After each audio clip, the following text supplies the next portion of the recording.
This is interview number 9 from our series. In this one, I'm talking to a chap called Alex from the UK, and he's joined Yanis's Explain Ideas Visually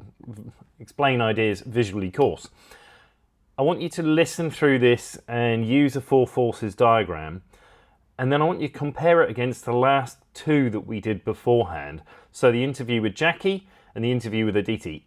And I think that this is building up a real pattern, and we're starting to see real common themes that are emerging from some of the customers in this particular interview study. So listen to the interview, jot that down. At the end of the interview, like always, I leave a bit of a commentary to Yanis and to you guys if you're watching along, and then I'll wrap that up with a quick pointer on what I think happens next. Cheers. Anyway, all good. Alex, thanks a lot for taking the time. I'm not sure what Yanis has shared with you, but I'm trying to help him out to see if we can help him improve his course or his sales or whatever. And the way we're doing this is some really early stage research.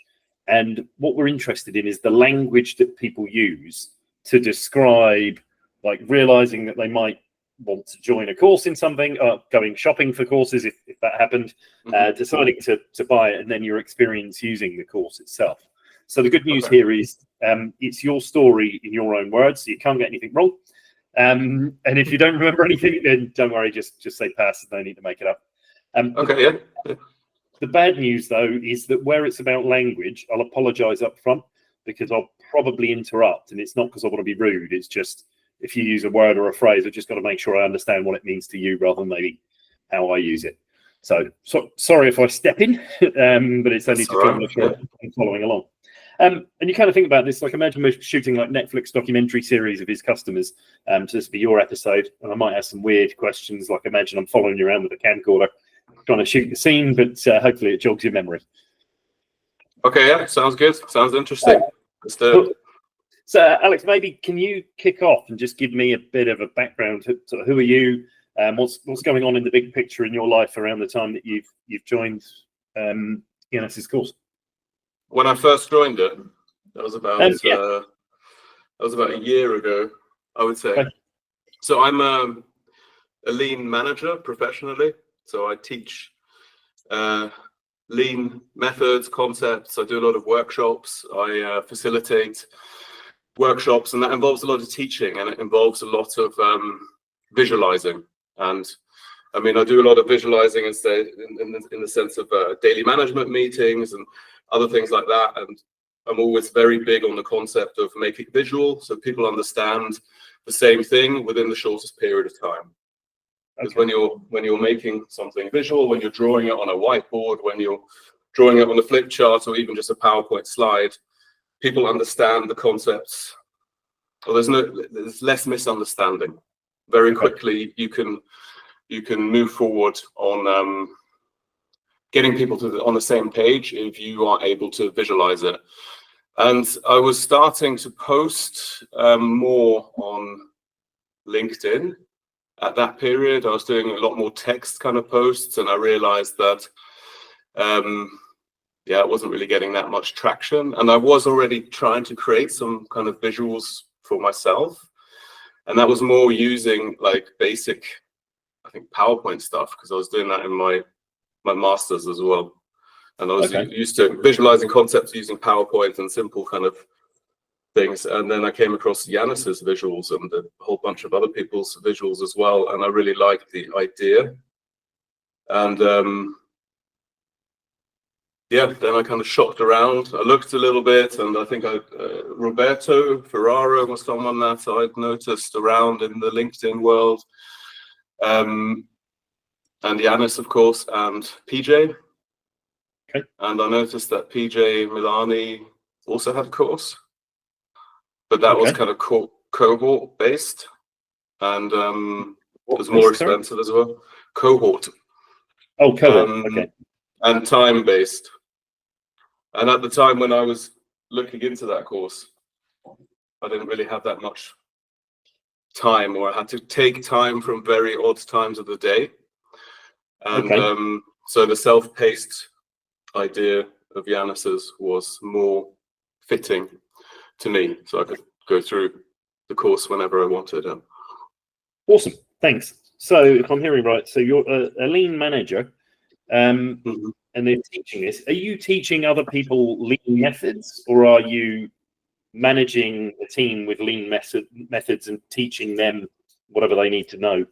Or have I completely misunderstood? I'm coaching team leaders to implement lean methods, and one part of it is to teach the methodology, and the other part is implementation.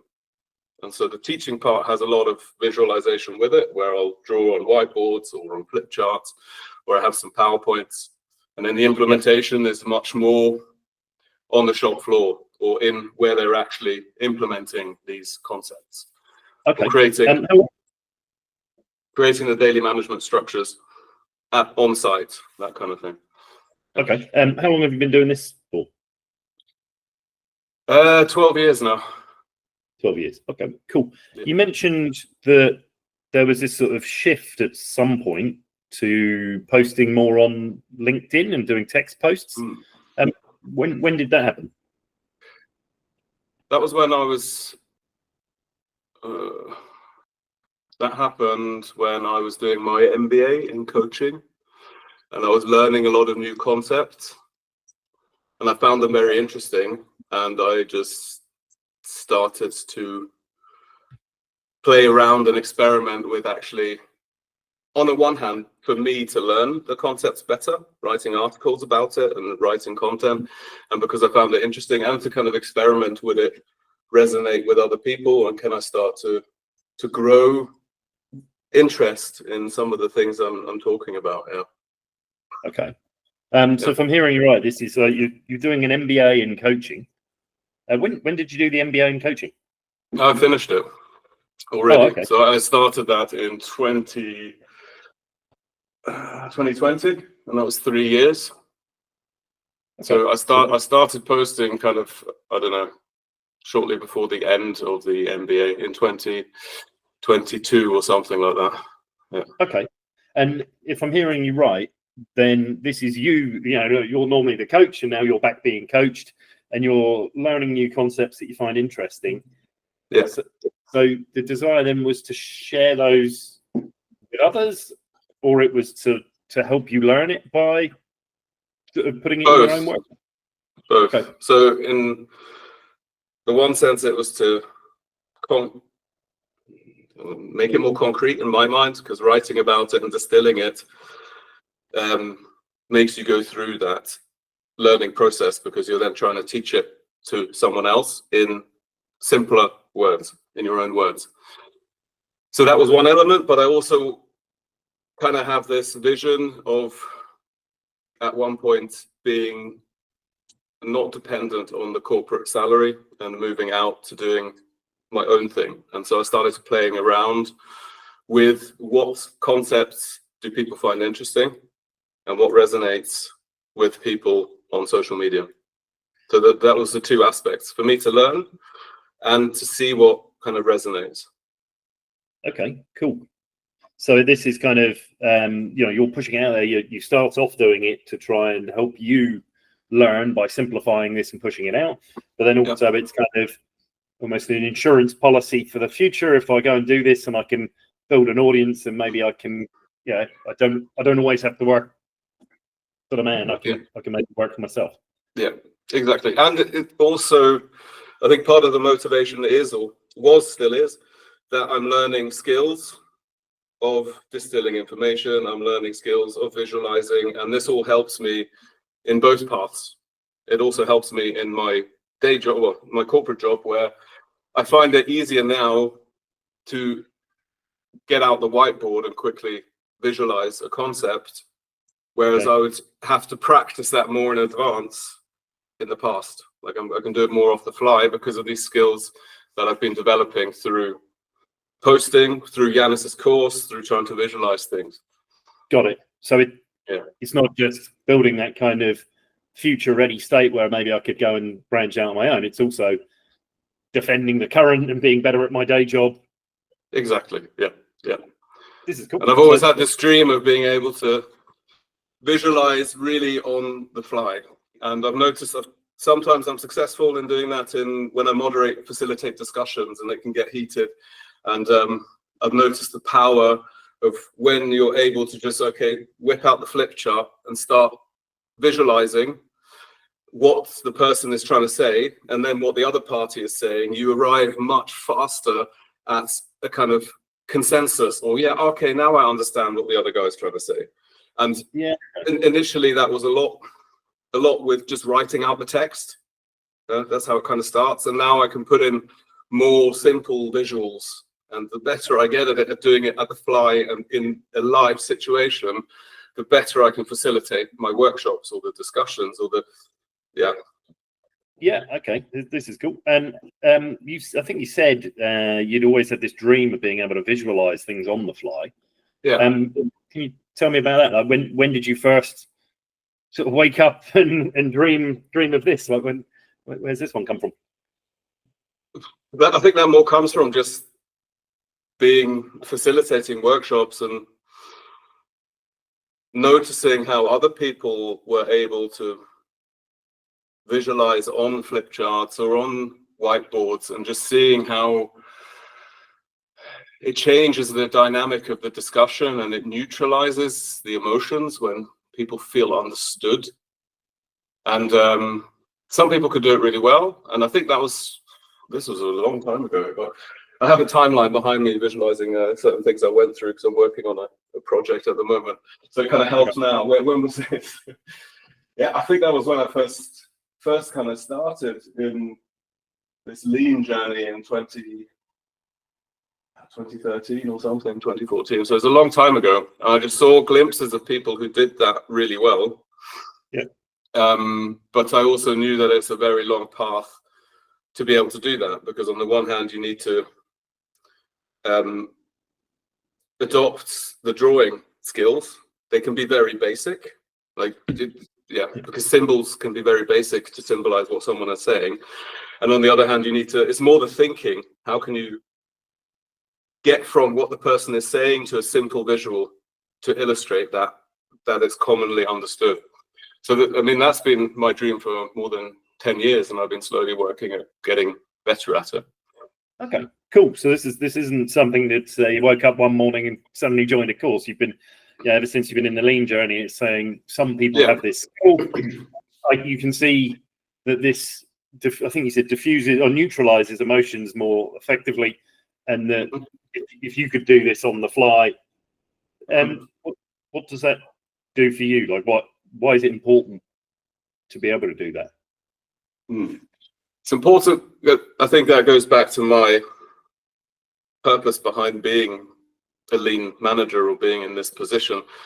What I like about it is that I help teams arrive at solutions and diffuse conflicts, because ultimately the team is happy and performs well together when they feel like they're engaging and they're part of the solution and they can deliver it themselves. And getting together to solve problems involves conflict, because there's always difference of opinion, and these need to kind of come together. So you've got to create the right space, you've got to hold the right environment and create the space for this conflict to unfold and then arrive at consensus. So this is literally the point of your role, it is kind of, yeah. And okay, so this helps. Okay, that's awesome. So it sounds like end of 2022, 23, you start posting on LinkedIn. You mentioned about a year ago that you joined Yanis's course. Do you what? Do you know when it was? Like what? When in the year? And like we talking this time last year? Is it? It might have been earlier. I don't specifically know exactly when. It's just been longer than a year. Okay. And I did the course pretty quickly. I remember that. I ran through it pretty quickly. Because what does that mean? Is it like an hour or 2 hours? Oh, no. Like within like a couple of weeks. Yeah. Okay. Within like a couple of weeks. But and then I think I devoured I went over it again, certain periods, certain modules. When you say it was quickly, you did it in a few weeks. Is it because it's a quick course and you can do it in a few weeks, or was it you were in a hurry to get it done in a few weeks? It's because I found the concepts interesting. Okay. It was very engaging and it really hit the point. where I was like, okay, that makes a lot of sense. And what really hit a point, I was trying to, some of the things I visualize are quite complex. And what he was talking, the process he talks about of simplifying it and getting it to its simplest form, that really resonated with me. And I think that's just wanted me to learn more. And I like the structure of it was good. And I like the templates as well. And it had a good mix of, hey, here is the process of getting from really raw idea to like first draft visual and then iterating on it. And what are the different questions you got to ask yourself? Yeah, it was well built in that sense. So that's, and I noticed I wasn't getting enough traction with the visuals I was putting out, and I wanted to change that. Okay, imagine this is my Netflix moment, and I'm filming you sat there logged into LinkedIn. How do I direct the actor to play you? Like, how do they notice that they're not getting enough traction? How do they notice? How do I notice that? Just not getting any interaction on it, not getting any comments, not getting any likes. And I think I was not simplifying the ideas enough.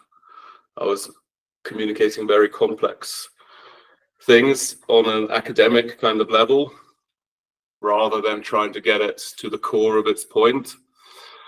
And I'd missed, it was more like a newsletter type thing. Okay. Yeah. And I suppose, is this just relative to the text posts that you were used to posting something in text, and I get 10 likes or 100 likes or whatever, and then the visual one, I'm expecting it to do. They did much better after a while. Okay. But it was it also changed the style in which I posted. I went more towards trying to simplify just the one idea rather than writing. I still do some long form stuff, but I do. I guess Alex, just back at that particular point in time, I think you said you weren't getting the traction from the visual. So how long had you been pushing out your own visuals? I think you said that you were doing on PowerPoint, things like that. It wasn't, the focus wasn't on the visuals, the focus was on the text, and the visual would accompany it. Now I do more posts that is, the focus is on the visual and the text is secondary, or it's accompanying. Do you see what I mean? So if I'm trying to play that back, make sure I've understood it. Back in the day, it was largely a text-based post that had a visual to go along with the text. Like it's a visual first post communicating the visual with the text just doing what? Explaining it, or with additional depth to the concept I'm trying to explain. Okay. So it's changed. What is the? Yeah, that's interesting actually, because it changed because I would start with the text, and the text had all these concepts in it, and then I'd add one visual, or there'd be a PowerPoint slide or a diagram that I created to explain these concepts. And now I think about it in a different sense, that yes, I still have the long form topic, but I think, what are the ideas that I can visualize here? And I pick those out as individual visuals, and I can post those individually. Okay. And then sometimes I link it back to the long form text. Sometimes I just leave it as a standalone, but I've put the visual hook, I guess, or the visual itself, that idea, more in the foreground rather than the long form text explaining it all. Okay. And at the time before you joined Yanis's course, it was text first with visual backup, and this is a change as a result of taking the course, is it? Yeah. Okay, cool. So you're not getting as much traction back then when you're doing this. How long does that go on for before? Like, did you go looking for? So I suppose at what point do you have the first thought of, I need to go and get a course, or I need some help, or I need, whatever that. How long did it take? Yeah, how do you go? Because obviously you're doing this yourself, you're posting it out there, it's helping you learn. And at some point you must have had a thought about getting training or a course or some assistance. I guess when was that first thought? I think it was about 3 to 6 months after I first started posting. Okay. And what was it? It was, my content's too boring. I need to make it more visual. Okay. Yeah. And I need to learn how to rewrite, simplify, transport the message, or change the message I'm trying to deliver to make it more simple, because simple is, it gets heard better. Okay. And heard by who?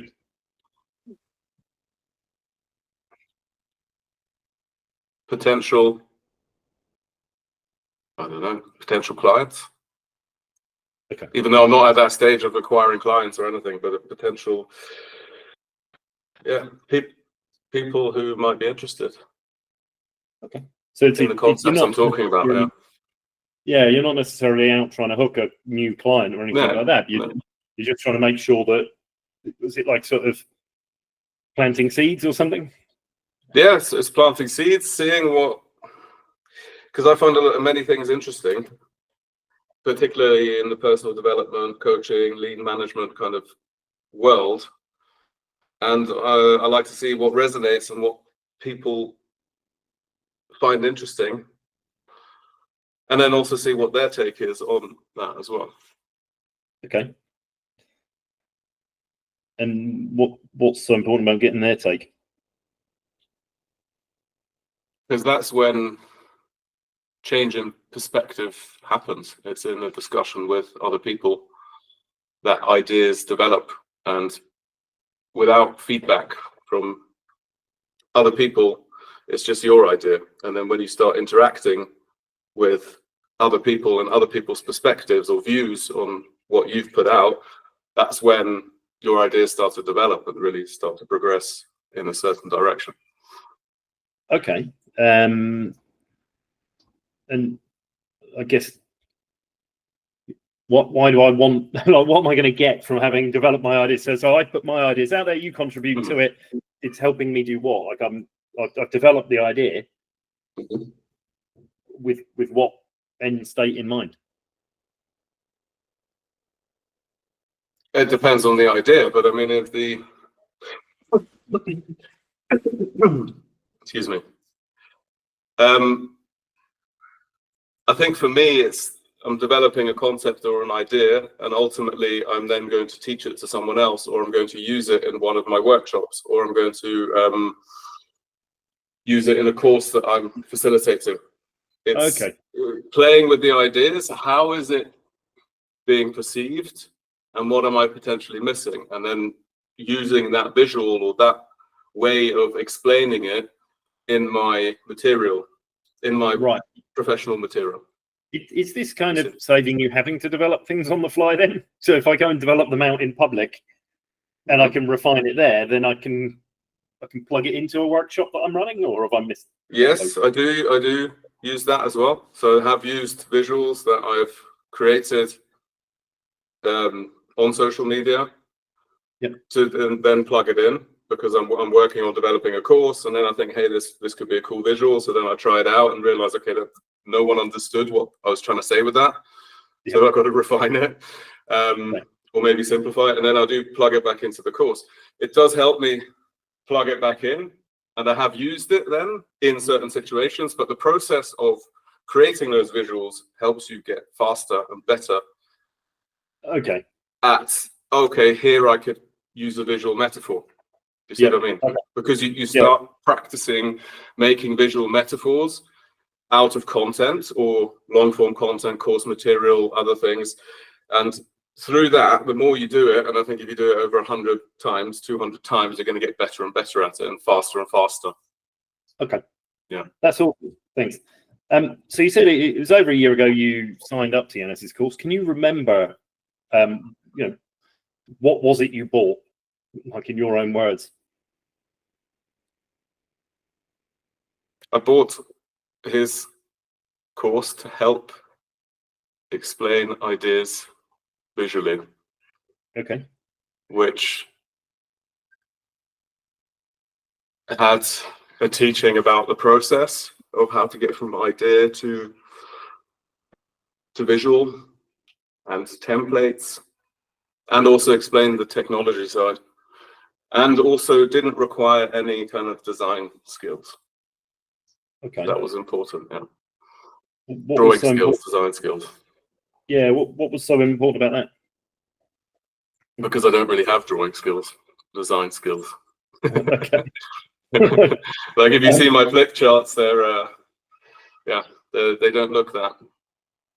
It looks like a child could have drawn it sometimes. Right. Okay. But that's okay, because it's just about the metaphor, right? It's not really about. It's not about the tree or the elegance of it. It's about the metaphor you're trying to portray. Okay. So when you were selecting this, it spoke to you in that way. It said, Yeah. "Don't worry." Yeah. Yeah. Yeah. Okay. That's good. Can you remember how much you spent on it? I think it was about $150. Pounds? Oh, dollars. I think it was Is that a dollars. lot of money? No, it's a very reasonable price. Okay. What would it compare to? What would it compare to? What do you mean? What would it compare to? Is this, I don't know, but some people have a budget that they set aside for personal development, and so you compare it to other courses. Other people don't have the budget for that, and so therefore they take $150 of their money that they could have spent on a holiday or whatever. It's like, which pocket does it come from, or something like that would be a better question. Well, I do spend a lot of money on personal development and sort of small courses, and well, more since at that time when I bought Yanis's course, I didn't do that much in that direction, but because I had a substantial amount that I'd spent on the MBA, that was something like 25,000. But then I was shopping around at the time, and I remember PJ Miliani's was like 350, and I thought that was quite expensive. And then I thought Yanis's was very good at 150. Okay. But I think it's more to do with I wasn't so I didn't know what I was getting then. Now looking back, 150 was an absolute bargain. Right. And you say you didn't know what you were getting.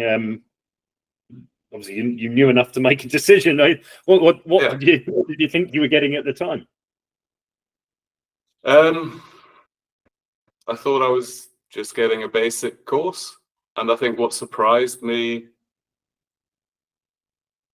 or what really made it so much more valuable afterwards, is that I'm still part of this community now. It's the community and the exchange and the feedback from Yanis. That's what really blew the value to cost out of proportion.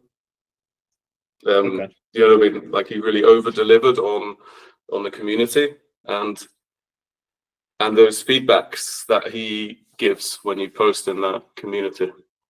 Okay. And that's interesting. I don't know, at the time, he does offer like a individual coaching plan. I think it's a bit more expensive. Like, did he offer that when you signed up, or was that not available? That wasn't available then yet. I think that was before then. I think the coaching plan came afterwards then. Okay. Yeah. No, that makes sense. So you said you joined it, it's over a year ago now.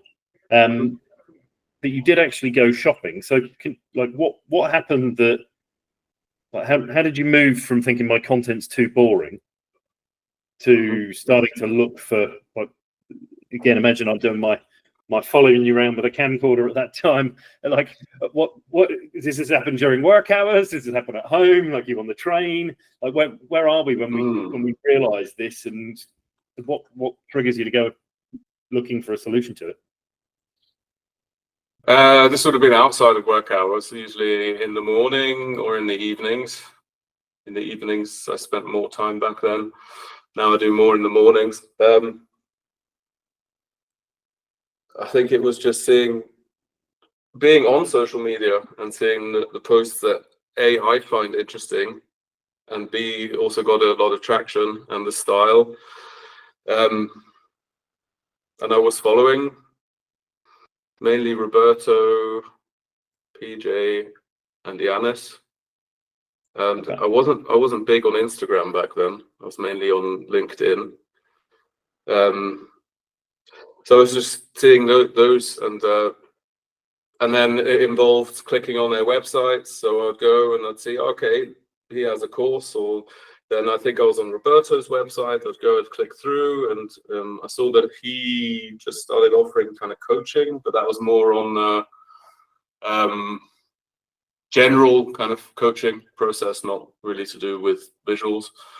And I went on the Yanis's website, and I went on PJ's website, which is just that Maven course thing, cohort course. Yeah. And I usually do quite a bit of comparison before, when I'm in the decision-making process. I do like to kind of see logically. Go ahead. Yeah, no. So I'm just so obviously at one point my content's too boring. I'm trying to push these things. I'm not getting the traction I want. Outside of work, I'm on social media. It seems like you were following PJ, Roberto, PJ, and Yanis. I don't know whether that order mattered or not. Like, how did you start following them in the first place? Like, I think Roberto came across my feed first, and then I got interested in visuals. And I think that's probably just because he has a big following on LinkedIn, and a few of my friends had followed him before it came to me. That's how I first got into these visuals. Yeah. Someone else will like it, and then it pops up in my feed, and I like it too. Yeah, something. Yeah, exactly. Yeah. How long had you been following these guys before you then started to build this comparison up?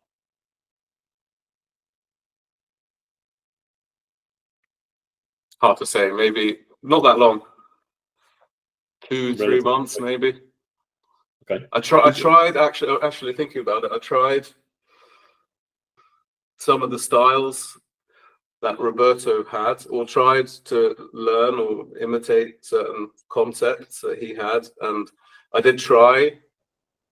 What was I using? I can't remember. Was I using PowerPoint or maybe Canva free version? I tried to kind of create some visuals in a similar style, or kind of simplified based on what I was seeing from these three creators, including Yanis as well. And that already helped a bit. Helped in what way? In resonance, traction, interest. I noticed the appeal of a strong visual hook, with trying out simple versions of what I was seeing, and that sparked my interest in, hey, if I get better at this, it will improve my ability to portray messages and get attention on simple ideas. Okay. Perfect. So one day you suddenly decide to move from sort of copying the style to shopping for a training. So, like, was there anything particular that flipped that switch? Like, how do I go from just trying to copy it to suddenly saying, like, did you know they had courses when you were copying what they did, or did you find out about that later? No, I found out about that later. I think I tried, and then I realized, okay, it's not that easy. And it's not as easy as I thought. Well, particularly, I think one of the illustrations that I then tried to, Roberto had one with the Lego bricks, with I think it was, I can't remember what it was, achieving some kind of level, and then he's got different Lego bricks, and I thought that was a very cool idea. I can apply that to the lean world. So I made an illustration that was similar, and then I tagged Roberto and I said, thanks for the inspiration, and he said, yeah, okay, nice attempt or nice take on it or something. And I just realized, I think, coming up with, copying similar concepts is one thing, but then coming up with it is a completely different game. And I just had experience that if you want to progress with something quickly, then it's much better to learn from someone who's been doing it for a while. Yeah. Okay. And who's had success with that. And so, again, I guess, did you know that they had courses on there, or did you reach out and say, "Hey, can you help me get better?" Like, how do I? Because I look and say, "Okay, much easier if I go to learn this from you because you know what you're talking about." Yeah. But how do I even know if they're willing to teach it? So I suppose well, I just went and I checked on their website if they have courses. Oh, okay. So I went and I clicked on Roberto, saw what he was doing, and I clicked on Yanis's.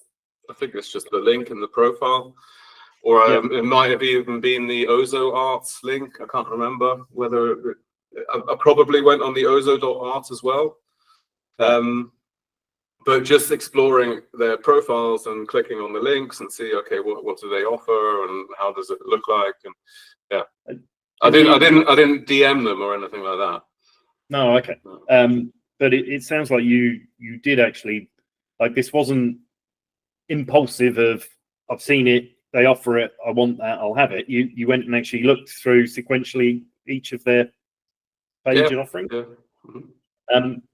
Like, were you, so at that point, were you actively shopping for a solution, or were you still just kind of interested to see what was out there?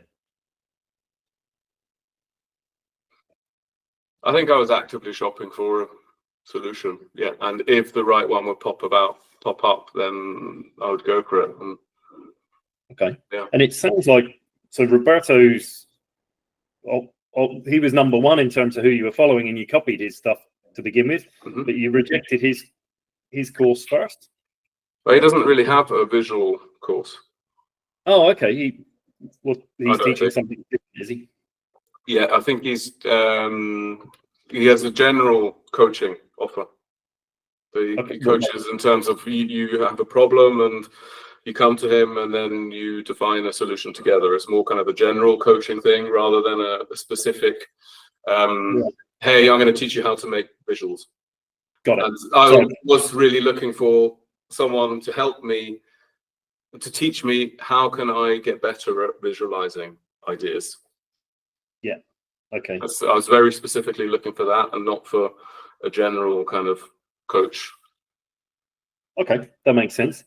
So then PJ's got a Maven course that's out there. I think you've mentioned before, so it was more expensive. Yeah. Did you know Yanis's pricing or not? Like, so I think eventually you said obviously Yanis's course was like 150 versus 350. Well, I think PJ's was 400, 399 or something with a discount, or even 500 without the discounted price. So that his would jump between 499 and 399, I think. And it was like a 6 or 8 or 10 week, 6 weeks maybe cohort, where you would then have to at specific times have live trainings with him, which sounded cool, but he's based in America and I have no idea what time that live training would be and that kind of thing. Yeah, okay. Yeah, so I did see value in that, but I thought it was too much to spend to get into it. And then Yanis's just hit the sweet spot, I think. Okay, so too much to spend to get into it. Yeah. What does that mean? It means, well, I think 500, 499 was too much to spend to on learning how to create visuals, because I don't really see that there's some people who create visuals for the context of I just want to create visuals and that's how I want to grow, and then that's what I'm going to do is create visuals, and I'm going to be a designer who helps visualize ideas, and then go in the direction of if that's like your main niche, you create visuals. But that's not my main niche. I do coaching and I do lean management and I do personal development. I do other things, and visuals are for me a way to portray the message. And I think at the time 500 was just too much to spend to just get better at explaining ideas visually. Okay, so if I'm trying to play that back, it's fine. it's not the dollar amount per se. It's just for this type of knowledge, I'm learning this. Just it's almost like another like arrow in my quiver. Yeah. Versus if you were learning this because you wanted to go out and become a designer and to do this as your main living, then you might be more. Yeah, then that would be fine. Got it. So the time problem is, when what times it's going to be in my time zone. I think you said the cohort, the live stuff would be cool. So you were kind of drawn to it. What is it that draws? What's the value of the live stuff? Well, in my experience, you learn more in live sessions and in the interaction, or you can learn more. It's a cool addition. But my personal style, I did a lot of courses that is kind of self-paced, so I learn a lot from that, and then I try and experiment myself with ideas. But I have had the experience, particularly in giving trainings myself as well, that people learn a lot more when they can ask questions live and clarify things as they're going through. And I think particularly in something like visualizing concepts, that quick feedback could really be very, very valuable to have that live. Okay. Yeah. But obviously at the time, you didn't know whether you could join it. Was it more that you didn't know whether you could join it, or more that, like, what's the point in having a more valuable course if I'm not going to be using, I'm only using it as part of my work? I think it's a combination of the high price, the question, would I even be able to attend the lives? And I think that was no. And then when I figured out no, it's like, okay, then I'm just watching a recording. So what's the point in spending more in combination with, I don't actually achieve the value of going with it live. I'll just be watching the recording. So, because I can't really get up at 2 o'clock in the morning and do that. It would mess with my inner clock a little bit. Yeah. Okay. No, that's fair enough. So then, does that mean that Yanis won by default, or did you did it take some effort to decide to buy his course? It took some effort to decide to buy his course. I wouldn't really say he won by default. I think he had the best offer for me at the time. Okay. And I think I was also drawn to the simplicity of his concepts. Like, he has a very simple style, and that attracted me as well to try and figure out that, because if you look at the other two creators, they're very artistic, or more artistic. They have drawings that are more artistic than Yanis's. So I really like the simplicity of it. And what, because they're more artistic than Yanis is, I'm trying to work out, is the simplicity a draw because I'm a bit crap at art, or is the simplicity a draw because I think it's a better way of communicating it than a more artistic way, or is it neither of them? Well, I've come to learn that if you're able to simplify very difficult concepts, the simpler you can bring it across, the broader the understanding. And I think it was a draw in, yes, I'm a bit crap at art, but also, do I really need to get skillful at art? Because my priority is to explain complex ideas in a very simple, quick, snappy way that they hit and they understand it immediately. The art is secondary. So having to get good at art would be another skill curve that I'm putting myself on, which isn't really necessary for the task or the goal that I'm trying to set myself. And I think the simpler you can get it, the more sophisticated it is ultimately, if you can portray the idea. Yeah, okay. So it's a bit of both. It's the simpler I can get it. So Yanis has really distilled it to its simplest point, Yeah. which I'd like to be able to do. Mm-hmm. But actually, more importantly, if I can do it this way without being an artist, that's one less skill I've got to learn on the path to being able to do this in real time. Yeah. Yeah. Yeah. Okay. Yeah. Cool. Now, that Because makes sense. yeah, exactly. Because they then have to start drawing peacocks and chickens on the whiteboard. It's a bit more difficult than, or it'll take me longer to get good at that rather than just using a few lines, an email symbol, and that kind of symbol. Right. Yep. Okay. No, this is cool. So you still said that you were on there. He didn't just win by default. So you were still sort of looking at it. How long do you think you were shopping for this before you pulled the trigger?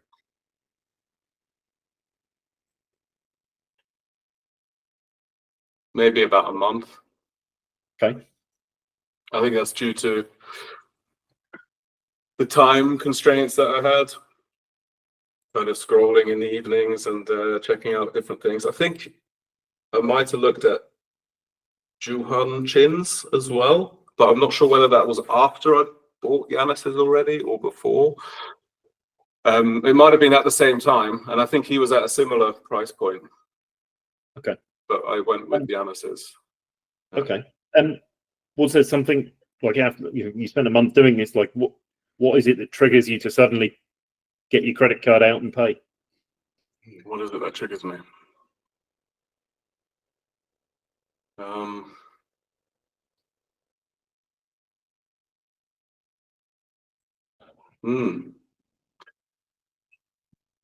Difficult to say. I've shopped around enough.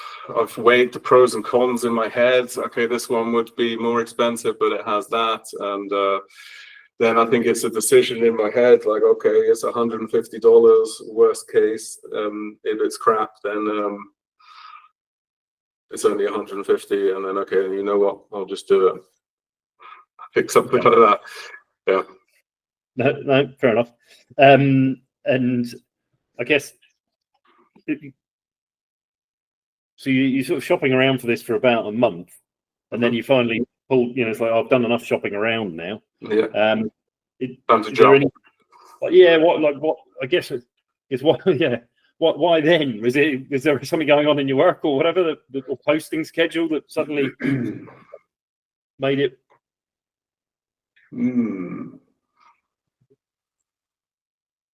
Yeah, I think it was just after I'd tried to imitate some or create some similar style visuals for myself and realized, okay, it's not that easy, and that copying is one thing and creating your own is another.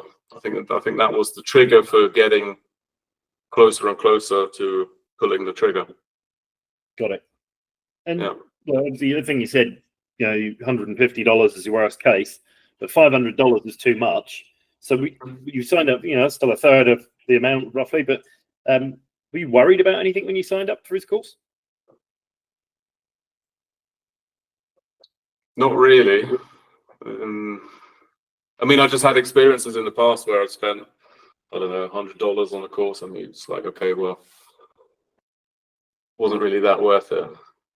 Can't remember what it was, but some of them, or they just end up in your, I don't know, in your browser tab somewhere, and you never really use it. So I have wasted money before on kind of courses. Okay, so this isn't a lot of money, so you're not overly worried about wasting. Yeah.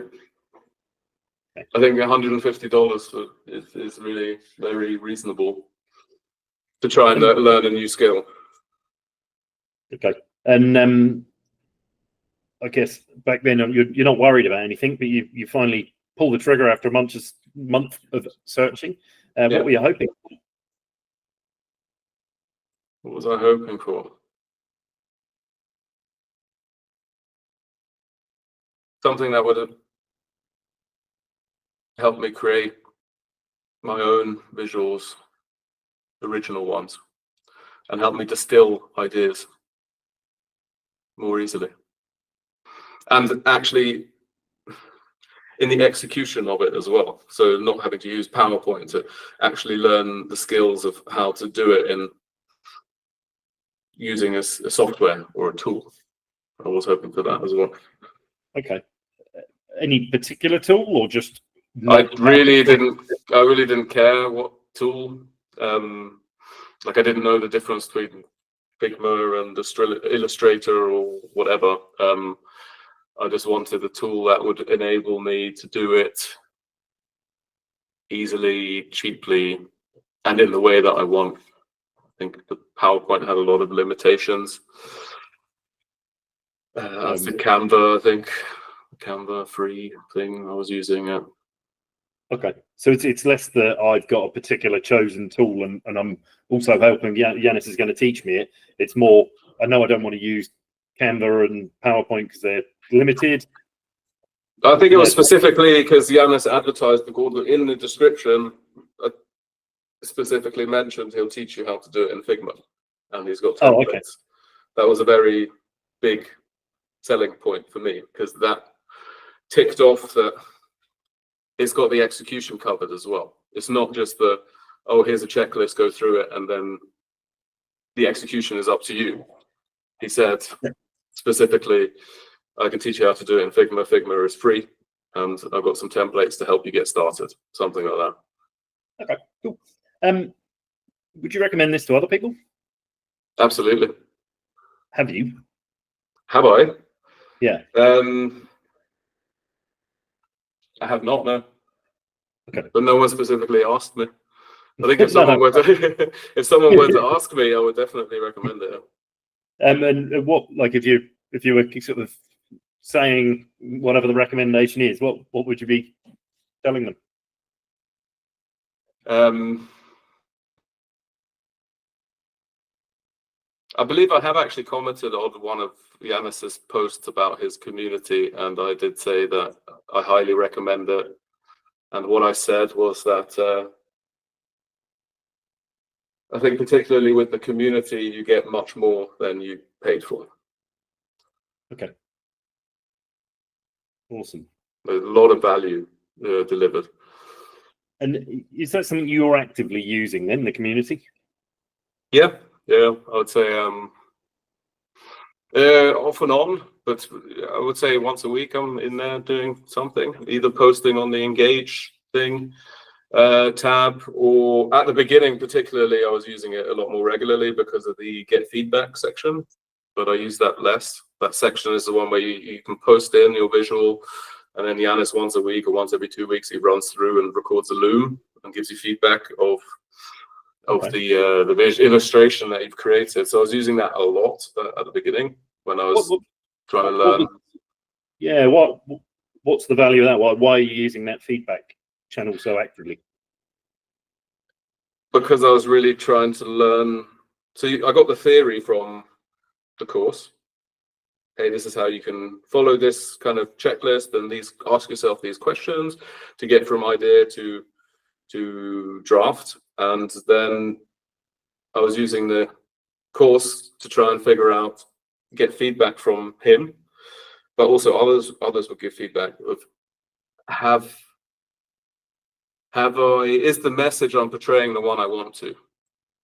Is it hitting? And quite often at the beginning, he would then also say, okay, I don't understand what you're trying to say. Or are you trying to say this? And that would be, well, he would interpret it in a certain way, give me feedback, and it's not the way that I wanted to actually portray the message. So then I'd have to iterate on it and change it. And is this different from me posting it up on LinkedIn and getting the feedback? Or like? Yes, it's much more specific on the design aspect of the visual, or how are you trying to explain it? Like on LinkedIn, if you've not illustrated it well or it doesn't hit, you would get less interaction, but no one would ever post, hey, I don't understand what you're trying to say. Or that's usually not what the kind of feedback you would get. Or they wouldn't say, you should have chosen a different text at the top, or try using different colors to illustrate this more. It was more on the design. Okay, so if I'm hearing you right, I put my idea out on LinkedIn and I get feedback about the idea, which helps me refine it and polish it and use it. Whereas if I go and put this on Yanis's feedback channel, I get feedback on the ability of the visual to convey the idea. Yes, precisely. In the first place, and how I can, and so then I can go and take the best version and put it up there. Yeah, I could. Exactly. Yeah. That is great. Thanks a lot for your time. I'm just trying to see where I've asked a bunch of really dumb questions. Alex, what would a smart man like yourself have asked? What have I missed about your story?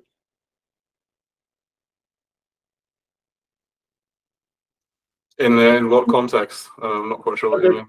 If there's anything about the sort of journey that you went on from posting text to eventually learning how to do this that I'm missing. I think maybe the question would be what are additional offers or upsells that would have been interesting for me for the course. Okay. Right. Maybe something like that. Is there anything? I think Yanis has gone in that direction more. There with the additional coaching, one-on-one coaching offering. But I think, and he does have that feedback already integrated into it. I think it wasn't sold as strongly. It could have been sold more strongly. That the feedback and the guy. I'm not sure whether it was or not. I can't remember. But that was really a main point. In hindsight, I gained so much value from the community and the feedback directly from Yanis, and now still being able to engage in certain events that he has. I think an upsell would have been a kind of group coaching. So I'm not sure whether he has that now, but you have the self-guided, so just the course, kind of do it yourself, run through it. And I think Yanis has his one-on-one, but something in between where, okay, you charge instead of 150 is 250, and it's a 4-week course, and at the end, once a week, we get together for half an hour and discuss something. Like that kind of thing. Cool. And that could be like a middle tier. Yeah. Okay. Well, that's awesome. Look, thank you very much for sharing your story. I greatly appreciate it. Hopefully you're okay. What we're doing with this is kind of building this in public. So I've been posting this research out there. We don't know what we're going to learn yet. So whenever we finish the interviews, then I'll do some analysis, and then hopefully we'll push out what he's going to do differently in the future, and hopefully how he's going to grow his sales. So hopefully you're okay with us sharing this. That's fine, man. Yeah, awesome. So thank you so much, Alex. I really appreciate you spending your time with me today, and wish you all the best in your posting journey. I'll have to follow you on LinkedIn, see if I learned something, and see if I can catch you up. Good. Yeah, thanks, Neil. It was good. It was interesting. Right. Yeah, nice one. Right. Thanks a lot. Take care, man. Bye. Cheers. Okay, so there we go. That was a pretty good interview there with Alex. And again, so when you asked me to begin with, why would we interview people outside your course? I think we've just had 3 in a row there. Aditi, we had Jacky, and now we've got Alex. And I think these are all 3 buying for exactly the same set of reasons. So I'm trying to communicate my ideas more clearly. I've tried text-based posts. So, maybe it's not that full spectrum ladder that we had with Aditi's post there, but I've tried text posts, and I've tried text plus visual posts, and I'm not getting the traction that I want or I think I deserve. And if I don't get that traction, then I can't get the feedback that I need to sort of integrate and improve. Interestingly, much like Aditi goes, has a look at PJ Milani's course. Well, why is he rejecting that? The cohort timing, so especially for him, he's in the wrong time zone. But then again, I think Aditi she was over in India. There's the rejecting because actually, if I can't participate live, why am I paying for live? But more importantly, $500 it's not the amount of money. I think he's spending $25,000 on an MBA. So it's not like he's unwilling to invest in himself. And in the same way, Aditi's was spending, I think, $3,000 or $1,000 on various different courses. These are people who do spend money to upskill and to develop themselves and personal development. I think they all call it. Why is he not willing to spend $500? Because I don't need to do it that well now. So I'm not, it's not about suddenly becoming the next great artist in here. It's about taking this, learning this, and the DIY aspect of it is actually a draw for them, because this is how I learn. I quite like to go and take something, practice it, back to the drawing board, practice again. So it's this learning by doing, rather than maybe feeling like it's spoon fed to them if they're going on a longer course. What else? So the community really valuable to him as well, but also not something he knew about before. Again, this is something that's obviously adding cost. I mean, maybe it's not a lot of cost, but it's adding time and effort for you. People are getting value from it, and you're not getting anything in exchange.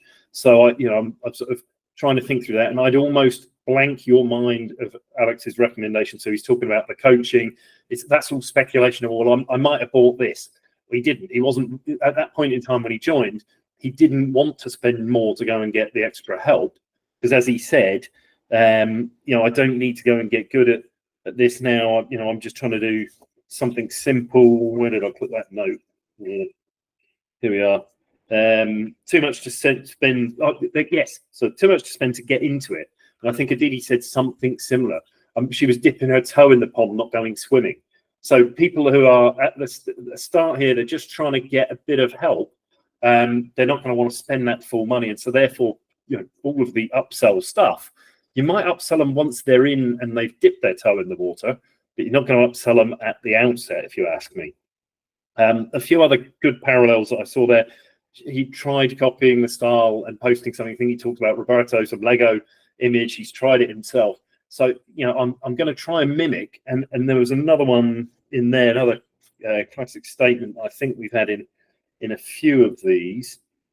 Where was it? Copying's one thing, creating's another. So that's the same kind of motivation that people seem to be feeling. I'll try first and copy, and if I can't copy it, well, maybe I need the skills to build this out myself. So anyway, I'll go and debrief this. I'll shut up now because it's droning on for too long. But hopefully you're starting to see that there are common themes that come up, and when these people have the same kind of motivation, they make the same trade-offs. I'm not going to spend top dollar and have a live in-person course because I'm dipping my toe in the water. I'm just getting started. I'm not trying to become an expert. What we need to do is get some of the higher priced students and maybe have a look at the interviews that we're running outside of your cohort to say, is there a difference? Like, what is it that's driving somebody to go and pay top whack that is different to the situation that these people are in when they say, I'm just dipping my toe in the water. I'm not trying to become an expert yet. So hopefully we find that out in the coming interviews. Hopefully you've found this useful, and thanks for watching along. Cheers.